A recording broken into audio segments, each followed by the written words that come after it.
Proposeront de suivre les différentes étapes du tournage jusqu'à la sortie du film. Aujourd'hui donc, direction des studios de Pinewood. Vous allez voir dans quel décor Pierce Brosnan va évoluer. Vous allez aussi voir comment on conçoit les costumes et les gadgets. Olivier était à Londres il y a quelques jours.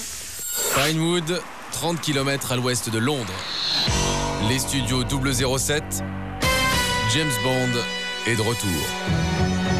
Ladies and gentlemen, you are listening to the James Bond theme. Action!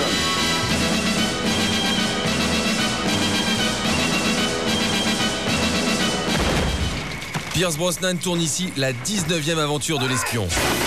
Voici, rien que pour vos yeux, les coulisses du nouveau Bond. James Bond. Là, on va pénétrer dans l'un des endroits les plus secrets d'un James Bond. C'est ici, dans l'atelier des effets spéciaux, que sont préparés et élaborés tous les gadgets, les bateaux et les voitures du prochain James Bond. D'ailleurs, là c'est vraiment trop secret, on ne peut pas vous le montrer. C'est ici qu'est préparé le prochain prototype, la voiture de James Bond. Mais on va quand même vous dévoiler les gadgets du film, enfin certains, et vous montrer un peu comment fonctionnent les effets spéciaux.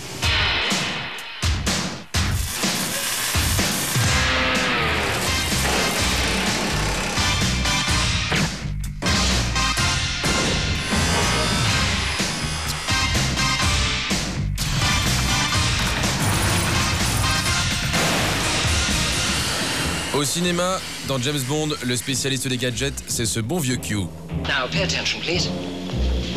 Windscreen bulletproof. Cela fait plus de 30 ans qu'il présente ses trouvailles à 007. Mais vous allez découvrir maintenant le vrai visage de celui qui conçoit la panoplie de James Bond. Il s'appelle Chris Corbould. Je suis le responsable des effets spéciaux sur le nouveau James Bond. Comme d'habitude, il va y avoir des tas et des tas de nouveaux gadgets. Enfin, vous avez l'habitude, c'est la routine pour vous. Oui. Enfin, vous savez, quand vous êtes sur un James Bond, vous êtes sûr que vous allez devoir modifier des voitures, des bateaux, des avions et même parfois des tanks. Dans le dernier film, c'est la voiture de Bond qui avait tous les gadgets.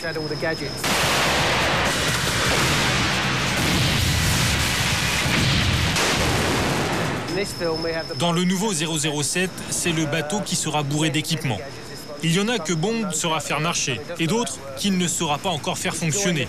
En fait, il va se lancer dans une course-poursuite sur la Tamise sans connaître toutes les possibilités de ce petit hors-bord. Il va donc appuyer sur les boutons sans savoir vraiment ce que ça va entraîner. Je vous laisse imaginer la suite. Ici, on prépare donc une course-poursuite spectaculaire en hors-bord. Ce sera la séquence d'ouverture du prochain James Bond. James Bond.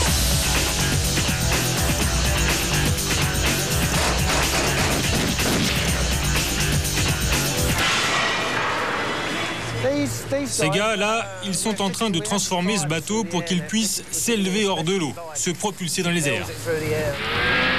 Vous l'avez compris, ces petits bolides aquatiques seront les vedettes du prochain Bond. Mais je vous l'ai dit, il y aura aussi une nouvelle voiture. Derrière ce rideau vert, il y a la nouvelle BMW, que vous n'avez pas le droit de voir. C'est une voiture extrêmement rapide. Bond. Ce qui fait aussi la force d'un James Bond, c'est le décor. Et ici à Pinewood, à quelques kilomètres de Londres, on l'a reconstitué à l'identique, une usine de caviar et une raffinerie de pétrole. Une montagne d'échafaudage, des hangars gigantesques pour créer des univers fabuleux. C'est ça, un tournage de James Bond. Ici, c'est carrément une base de sous-marins que ces ouvriers sont en train de construire. Bon, là derrière nous, ce sera un sous-marin. Et devant, ce sera quoi ? Oh, ça, ce sera une cave secrète. Un repère de félons. Alors ici, on a le plan de tout le décor, avec les voûtes, les arches, et là, le sous-marin qui est en train d'émerger. Les plans sont là, mais sur le scénario, pas d'infos. Vous savez, nous, on est juste des ouvriers. Oui, d'accord, mais enfin, vous auriez peut-être pu entendre quelque chose. Non, nous, on nous dit juste de construire ce qu'il y a à construire. Si ce n'est pas prêt à temps, quelqu'un y passera. And action! Sur le plateau voisin, Pierce Brosnan tourne une scène. À ses côtés, Judi Dench. Elle joue le rôle de M. C'est la supérieure de James Bond. Dans le film, elle sera kidnappée et enfermée ici. Un bout de Turquie reconstitué en studio. À l'étage, les décorateurs lui ont préparé une geôle sur mesure. 3, 2, 1, go! Changement de plateau. Cet homme nous a donné rendez-vous. Nous sommes à l'intérieur d'un silo de missiles nucléaires russes. C'est lui qui l'a conçu. C'est un expert en design et en projet grandiose. Son nom, Peter Lamont. Spécialiste sur les James Bond depuis 1964. Tout cela, c'est le fruit de mon imagination. Vous savez, je ne crois pas que des endroits comme celui-ci soient réellement conçus de cette manière. Mais je ne fais pas dans la pure fantaisie. Il y a quelques années, à l'époque de Moonraker, c'était différent. On était un peu en compétition avec la guerre des étoiles. Mais vous savez, Moonraker a coûté tellement d'argent que lorsque l'on m'a demandé ensuite de concevoir les décors de Rien que pour vos yeux, on m'a dit de ne pas faire dans le délire fantaisiste et d'ancrer James Bond dans un univers plus crédible, plus réaliste, où il n'est pas perdu au milieu de l'environnement et des gadgets. Pour élaborer les décors du prochain Bond, Peter Lamont a d'abord conçu une multitude de maquettes. Voici par exemple le modèle réduit de la base de missiles russes.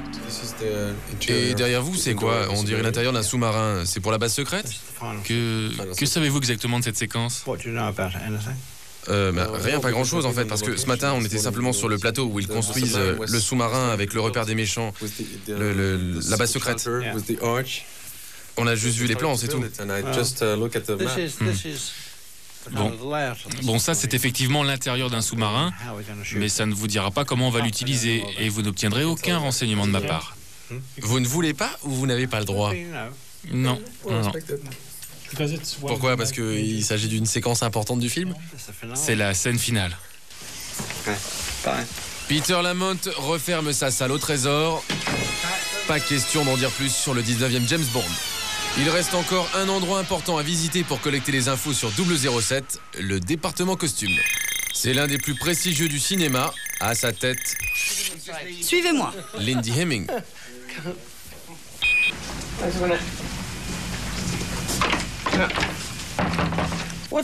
Ce qu'il y a derrière cette porte, c'est le dressing room, où Colin, qui est le costumier de Pierce Brosnan, range tous les vêtements de Pierce. Et aussi tous les costumes des cascadeurs ou des doublures de l'agent 007. Pour chaque costume créé pour James Bond, il y en a 5 pour Bond, 5 pour les doublures et encore au moins 5 pour les cascadeurs plus pointus qui peuvent avoir une spécialité. Ainsi, il nous est arrivé d'avoir jusqu'à 27 exemplaires du même costume. Qu'est-ce que nous avons le plus en stock aujourd'hui, Colin? Écoute, je ne sais pas trop à ce stade du tournage. Le costume de la poursuite sur la Tamise, peut-être. Parce que Pierce saute dans le hors-bord, s'élance sur l'eau, poursuit les méchants, traverse le dôme du millénaire sur la Tamise avant de s'envoler dans un ballon. Et bien sûr, il n'y a pas une goutte d'eau sur lui. Voici un vêtement qu'il doit porter durant une bonne partie du film. C'est un uniforme qu'il utilise pour s'infiltrer sur le site de missiles russes. Avant de sauver la jeune fille, non, il doit d'abord désamorcer une bombe. Le papillon. Il n'y a pas de James Bond sans le papillon. Je ne pense pas, n'est-ce pas? Non, vraiment pas. Bond. James Bond. Dan, pouvons-nous entrer 2 minutes? Ça, c'est Dan, un maître costumier. Bon, qu'est-ce que je vais pouvoir vous montrer? Là, ici, vous avez les vêtements de M et de Moneypenny. Et là, c'est la garde-robe de Sophie Marceau qui joue le rôle d'Electra. C'est un personnage intéressant. Sophie Marceau incarne la fille d'un homme d'affaires richissime qui va être assassiné. Elle commence le film dans des costumes très classiques. Mais elle va quitter le Royaume-Uni pour rejoindre la Turquie, où elle dispose d'un palais sur les rives du Bosphore.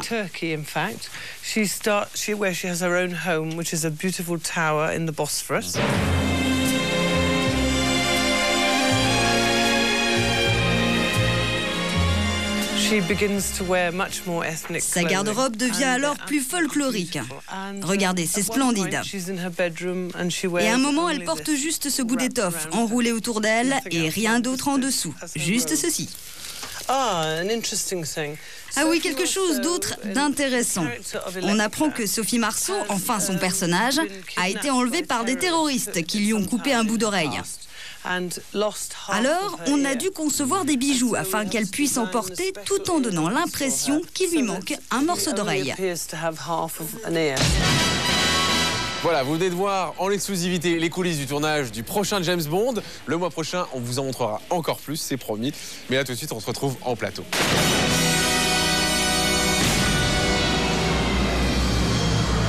Oui, ça vous plairait de jouer dans un James Bond ?